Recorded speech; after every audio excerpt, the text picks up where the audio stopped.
aí, pessoal, boa tarde. Temos pouco tempo hoje para falar sobre mudanças sociais e relações sociais.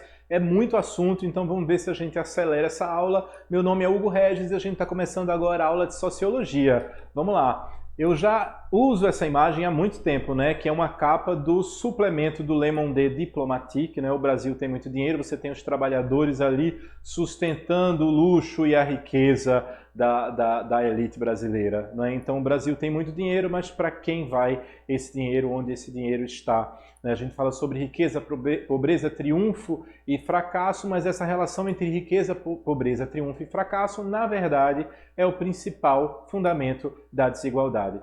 Eu já tinha utilizado essa pirâmide antes, por isso que eu estou passando bem rapidinho com vocês. No Brasil, os 10% mais ricos concentram 34% de toda renda bruta declarada. O que é que isso significa? Que as pessoas mais pobres, elas estão na base da pirâmide e elas são a maioria. E isso é para pessoas que declaram. A gente vai ter aí um monte de gente que está fora dessa pirâmide porque sequer declaram imposto de renda. Lembrando também que no ano passado a gente finalizou, certo, o ano com 19 milhões de brasileiros e brasileiras em situação de extrema pobreza. Mas o que é aquilo vindo em nossa direção? É o atraso. Nossa, tá vindo rápido. O velho Lafa falando sobre o atraso que está chegando. Mas que atraso é esse? Inflação e pandemia podem empurrar o Brasil de volta ao mapa da fome. Pesquisa revela que 19 milhões passaram fome no Brasil no fim de 2020. Essa história faz do Brasil o 7º país mais desigual do mundo, segundo o último relatório divulgado pelo Programa Nacional das Nações Unidas para o Desenvolvimento.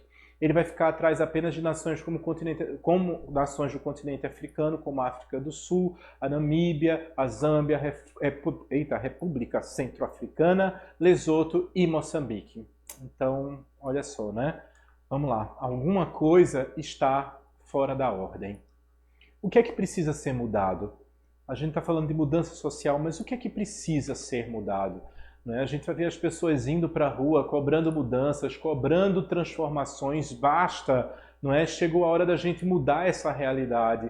A sociedade civil, as pessoas, a população, a sociedade está pronta, não é, para transformar essas realidades. O Black Lives Matter, né, que teve uma grande importância e foi uma referência para o mundo, não é, em movimentos sociais, que vidas negras elas importam, não é? O movimento para a vacina. Está aparecendo a imagem aí, Robertão? Ih, parece que não está aparecendo a imagem não, mas vai aparecer a imagem para vocês daqui a pouquinho, não é? O movimento para vacina para todo mundo, não é? A gente precisa acelerar esse processo de vacinação de brasileiros e brasileiras, não é? A gente precisa ter acesso à vacina, a vacina precisa chegar para as pessoas, precisa chegar para todo mundo. Amplia aí essa foto, Robertão, para todo mundo ver as pessoas na rua pedindo vacina. Não é vacina para todo mundo, vacina já, certo? Olha essa charge como ela é forte, né? Pai, eu quero morar naquele mundo. São mundos completamente diferentes, são mundos completamente diversos. Para a gente falar sobre mudança social, a gente tem que entender que a mudança social basicamente consiste na transformação da sociedade, assim como da sua organização. Em síntese, trata-se de atitudes relacionadas a hábitos e costumes quando passa a fazer parte do dia a dia das pessoas, certo? A mudança social ela acontece quando a sociedade ela se transforma. Vou trazer só alguns exemplos para vocês, né? A abolição da escravatura, êxodo rural, evolução dos meios de transporte, o direito de voto às mulheres, os direitos LGBTQIA+, e aí tem um monte de outras transformações na nossa sociedade. Mas eu vou falar bem rapidinho de alguns conceitos. A gente vai começar com Auguste Comte, que é o filósofo francês que formula a doutrina do positivismo. Ele fala da relevância da mudança era importante desde que a ordem não fosse prejudicada. Então, o Comte ele é contra a revolução, não é? Então, se ele vivesse nos tempos atuais, ele veria que a revolução é importantíssima para a gente transformar a sociedade. Ele é contrário a Marx, na verdade o Marx é contrário ao Comte, né? Porque o Comte, ele é um reformador. A sociologia ela surge como uma ciência que compreende os problemas sociais para buscar soluções que evitem colapsos como a Revolução Francesa. E a gente entende como a Revolução Francesa ela foi importante, não só para a França, mas para todo mundo entender, né, o que é uma revolução. E aí a gente tem Karl Marx dizendo que as condições econômicas, assim como a luta entre as classes, são sobretudo as causas da mudança social. E aí a sociologia de Marx ela é revolucionária, a de Comte ela é positivista e a de Weber ela é compreensiva. Vamos ver Weber agora, né? Para Max Weber, a mudança da sociedade é derivada da origem do capitalismo, sobretudo através do resultado do progresso e da urbanização, né? Então Max Weber é mais compreensivo. Já o Emile Durkheim, ele associa a mudança social às relações de trabalho, descartando as necessidades de revolução. O que é que isso significa? Que Comte e Durkheim, eles são pensadores positivistas, né? Eles ambos acreditam que a sociedade possa ser analisada da mesma forma que os fenômenos da natureza. O papel fundamental da sociologia seria o de explicar a sociedade para manter a ordem vigente, certo? Quando a gente vai lá para Horkheimer, da Escola de Frankfurt, quem já assistiu às aulas anteriores vai lembrar da Escola de Frankfurt e, obviamente, vai lembrar do Horkheimer, Max Horkheimer, que foi o principal teórico da Escola Crítica Social de Frankfurt e apresenta que a teoria crítica precisa ir além da sugestão de transformação, porque ela precisa ser radical. E o que é radical para Horkheimer? Consiste em um comportamento que é dirigido à emancipação, que se destine a transformar a totalidade da ordem vigente e que pode usar do trabalho teórico como arma para a transformação social. A teoria ela vem para transformar a sociedade. Horkheimer ele assinala o compromisso da teoria crítica com a supressão da injustiça social. Certo? Segundo essa definição, o autor ele fala que seria o conteúdo materialista do conceito idealista da razão, que seria a razão real de Hegel realizada no materialismo de Marx e radicalizada na teoria crítica, não é? Então a gente vai ter a transformação social passando por Hegel e passando pelo materialismo de Marx e chegando diretamente na teoria crítica, né? Horkheimer ele é um teórico crítico. O tema da transformação social ele acompanha a sociologia desde o seu surgimento enquanto ciência. E aí a gente vai ter o Piotr Stąpka, que é um sociólogo polonês, em seu livro A Sociologia da Mudança Social, onde ele vai falar sobre isso. Ele vai dizer que na tradição sociológica, certos processos de mudança social, eles têm sido pensados a partir de duas grandes vertentes interpretativas. O Stąpka vai dizer que existe uma primeira que é denominada direcional, porque ela compreende a mudança social como um processo de aperfeiçoamento contínuo, como um desenvolver linear, inexorável e finito de potencialidades latentes as quais culminariam em uma sociedade evoluída. O que é que o Stąpka quer dizer, certo? Ele está dizendo que a mudança social, certo? Ela é linear, ela é inevitável, ela vai acontecer, certo? E ela é finita de potencialidades latentes. Porque o que é que acontece? Em uma sociedade evoluída, as transformações sociais elas vão estar sempre acontecendo, certo? E aí ele fala isso nessa segunda, que é nomeada cíclica, a ideia de recorrências, de oscilações que conduziriam a sociedade a um eterno retorno a situações e conjunturas sociais já vivenciadas, né? Então a gente tem a Idade Média, onde se fala que a Terra ela é quadrada. Aí você chega em pleno século XXI, com tanta tecnologia, onde a gente descobre que a Terra é redonda e ainda tem pessoas falando que a Terra é plana. Então o que é que acontece? As mudanças, as transformações, elas são cíclicas, certo? Então momentos que foram vividos no passado, eles podem ser vividos posteriormente. Isso não significa que a gente vai estar sempre andando numa linha reta. As transformações, elas caminham em ciclos, né? Então, algumas formas de preconceito, por exemplo, que já foram superadas, Hoje a gente está voltando a falar sobre feminicídio, sobre homofobia, sobre transfobia, não é? A gente volta a falar sobre esse assunto quando a gente diz que toda forma de amor vale a pena, gente. Significa que as transformações sociais, elas são cíclicas, certo? Em ambas, a intencionalidade do processo de mudança não está sob o controle absoluto das pessoas. Se as pessoas acham que controlam as mudanças sociais, elas estão erradas. Em nenhum dos dois entendimentos acima citados, a sociedade mudaria por força exclusiva dos agentes sociais. É importante dizer que mesmo que as pessoas não transformem a sociedade ela muda, certo? Porque a ausência de opinião das pessoas ou a ausência da participação das pessoas da transformação social também é uma transformação social. Então a ação dos movimentos sociais, a gente já tinha falado sobre movimentos sociais em outra aula, então volta lá, volta para as aulas, revisa, aproveita o recesso para revisar, gente. Então a ação dos movimentos sociais e das ações políticas, ela não é considerada nula. Admite-se que os variados atores e atrizes sociais que interferiram no curso dos acontecimentos, muito embora os resultados de suas ações não se manifestem exatamente conforme planejado. Eu vou dar um exemplo para vocês entenderem o que é que acontece, né? Lembra do Gigante Acordou? As pessoas foram para a rua dizer que precisava mudar, o Brasil precisava mudar, a corrupção precisava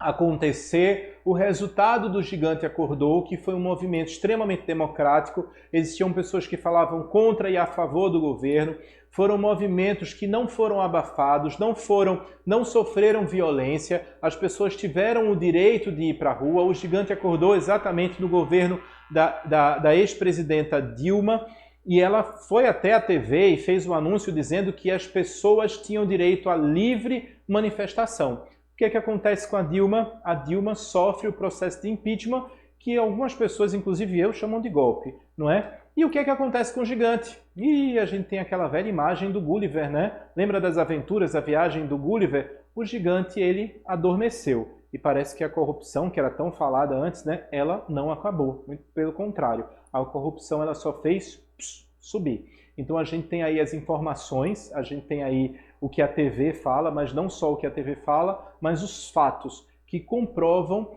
que Dilma não saiu da presidência porque ela tinha cometido um erro. Ela saiu da presidência porque ela sofreu um golpe. Mas a gente não vai falar sobre isso agora não, a gente vai voltar a falar sobre os movimentos sociais. O que eu quis dizer é que alguns movimentos, eles acontecem, mas o resultado deles não é exatamente aquilo que se espera, não é? As pessoas não têm como resposta exatamente aquilo que elas queriam.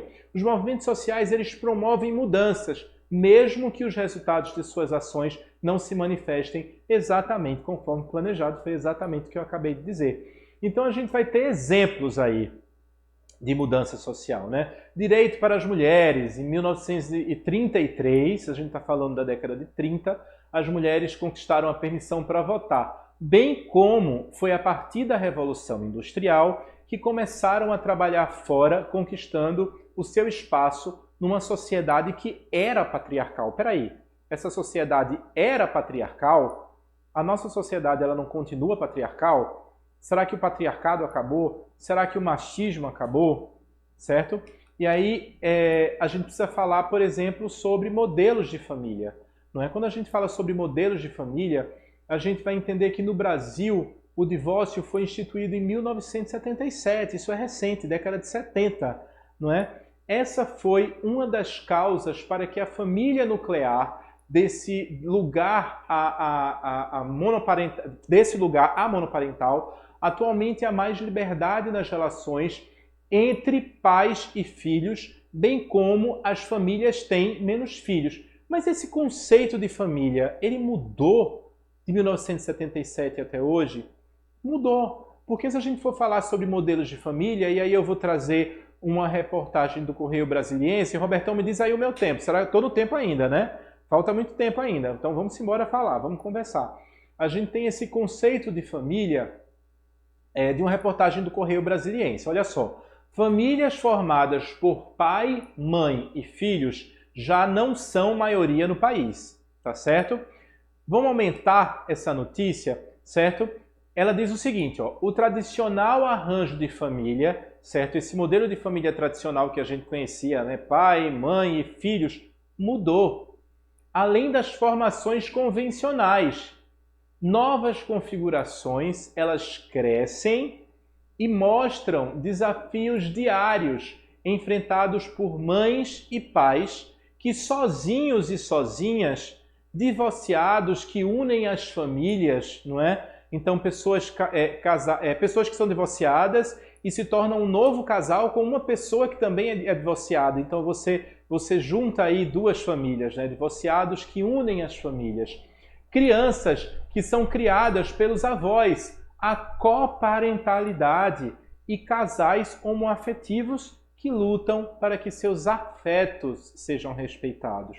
Não é? Os casais homoafetivos já têm os seus direitos aí respeitados, mas se luta para que essas pessoas tenham os seus afetos respeitados. Vamos parar um pouquinho, muito importante falar sobre isso, a gente vai falar sobre o QR Code. Olha o QR Code aí. Agora ele não está na minha frente não, hein, Robertão? QR Code aí. Gente, pega o celular, coloca no QR Code e você vai ter acesso aos fascículos e ao podcast, tá certo? Então só é pegar a câmera do celular, apontar para o QR Code vai mandar vocês direto para os fascículos e diretamente para o podcast, tá certo? Eu preciso lembrar para as pessoas que estão assistindo a aula pelo celular e não podem utilizar o celular para o QR Code, para quem está assistindo no YouTube, certo? Se não quiser utilizar o QR Code ou se você não está conseguindo utilizar o QR Code, vai na descrição do vídeo no YouTube, que vai ter o link que vai dar acesso tanto aos fascículos quanto ao podcast, tá certo?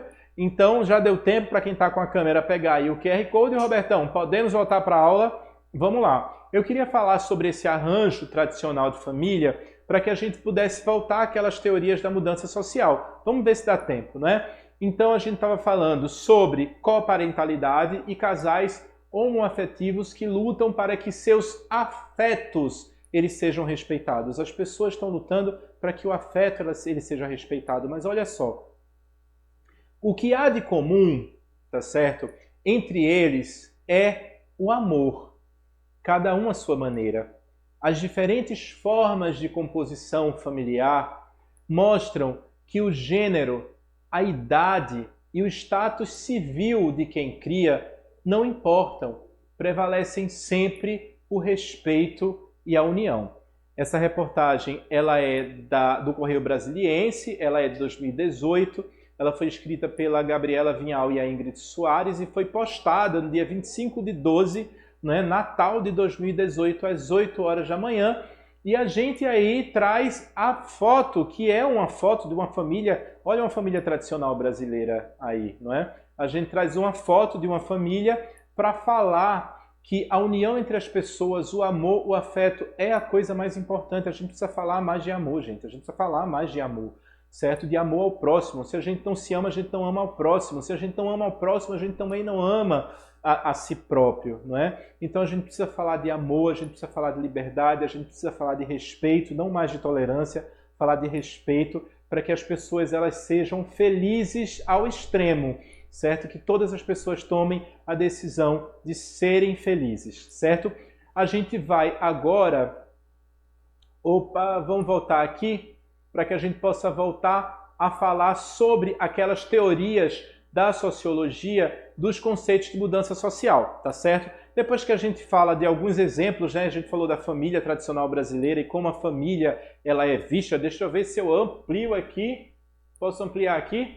Ixi, voltou para o início, Robertão. Estou desaprendendo. Vamos lá. Mas enquanto eu vou passando aqui, a gente vai conversando. Eu queria falar sobre aqueles exemplos, mas eu queria voltar à teoria social. Por que eu queria voltar à teoria social? Porque a gente vai pegar aqueles exemplos que eu utilizei, né, da família brasileira, da união, do amor, do afeto, para a gente falar sobre teoria social. Vamos voltar a Augusto Comte? Ele diz o quê? Né? Que a relevância da mudança era importante desde que a ordem não fosse prejudicada de modo que é contra a revolução. Quando a gente está falando sobre a homoafetividade, a gente está falando sobre uma grande revolução. E qual é a grande revolução? Para que o que a gente chama, ou para que talvez o que o Estado chame de minoria, certo? para que todas as pessoas elas sejam respeitadas. E quando a gente fala que todas as pessoas precisam ser respeitadas, quando a gente fala, por exemplo, de direitos humanos ele é para todas as pessoas, todos os seres humanos, certo? Então, será que a gente consegue essa transformação? Será que a gente consegue o fim do feminicídio, o fim da homofobia, o fim da violência no Brasil? Será que a gente consegue isso só conversando com as pessoas? Ou será que a gente consegue isso com a revolução? Chegando mais pertinho de vocês para falar sobre isso. Será que a gente consegue isso com a revolução? Então, Augusto Comte ele era contra a revolução. Mas quando a gente chega lá no Karl Marx, ele vai dizer, não é? A sociologia de Karl Marx ela é revolucionária e a de Comte é positivista e a de Weber é compreensiva. O Karl Marx ele vai dizer que é a partir da revolução que a gente vai conseguir transformar a sociedade. A luta de classes não vai acabar se não for pela revolução. E quando a gente fala sobre a revolução aquela frase que eu sempre uso nas aulas com vocês, né? Nós precisamos falar sobre isso. Nós precisamos falar sobre transfobia. Nós precisamos falar sobre homofobia. E nós precisamos falar sobre feminicídio, porque nós estamos falando de pessoas que morreram e não estão aqui para contar essa história, certo? E morreram simplesmente porque elas, no caso de pessoas homoafetivas, por conta do amor, por conta da afetividade. Quando a gente fala de mulheres travestis, quando a gente fala de mulheres transexuais, de homens, né, transexuais, a gente está falando de pessoas que resolveram ser aquilo que elas acreditam ser, aquilo que elas têm dentro delas. Então a gente precisa compreender que esse processo de transformação nem sempre ele será simples, ele será fácil. Ele precisará da revolução, ele precisará de movimentos revolucionários para que a gente possa transformar a sociedade. Então eu acredito nessa sociologia de Marx, eu acredito nessa sociologia que ela é revolucionária. Mas veja só, Max Weber, não é, quando ele fala sobre a mudança da sociedade, ele diz que essa mudança é derivada do capitalismo. Então o capitalismo quer oferecer um padrão de sociedade, certo? Ele quer oferecer uma caixinha de sociedade onde todo mundo tenta se enquadrar nela, quando na verdade todas as pessoas elas pensam diferente e todas as pessoas elas são diferentes de fato, não é? E é essa diferença que faz com que o mundo se transforme, porque a gente passa a olhar as pessoas, as relações sociais, a gente passa a olhar o planeta de uma outra maneira. Existem hábitos que eram antigos, mas hoje eles já são completamente descartados. Por exemplo, o canudo, né? As pessoas já não querem mais utilizar o canudo, porque o canudo é uma coisa que serve somente para sugar do copo até a sua boca, e ele é plástico, e ele vai para a natureza, e ele vai se transformar em que na natureza? Ele vai levar anos para que ele possa deixar de ser canudo, quando você poderia ir diretamente ao copo e tomar o seu suco, né? O Emile Durkheim ele também diz que não tem necessidade de revolução porque ele quer manter, né, a sociedade como ela está, com todas as suas regras. Eu não sei se ele quer manter a sociedade do jeito que ela está, com todas as suas regras, porque ele também considera a mudança social. Então ele acha que é preciso, na verdade ele acredita nas transformações, ele acredita nas mudanças sociais, o que ele não acredita é na revolução. Eu volto a dizer do bom e velho Karl Marx, né, que ele fala que é revolucionário, mas não é somente o Marx que fala sobre revolução, não. A gente vai ter outras pessoas que vão falar sobre revolução, o Bakunin, o Proudhon, não é, que são teóricos de uma corrente filosófica posterior ao socialismo, que é o anarquismo, né, que eles vão dizer que a revolução ela não somente ela é importante, como ela também é necessária, não é? Então a gente entende porque Comte e Durkheim eles não acreditam em revolução, porque na verdade, não é, eles acreditam, eles são positivistas e eles acreditam que a revolução ela não é necessária. Eu queria voltar a essa imagem da família tradicional brasileira para a gente encerrar a aula. Um beijo para vocês, a gente se encontra na próxima aula. Muito obrigado pela companhia de vocês hoje, pessoal. Tchau, tchau.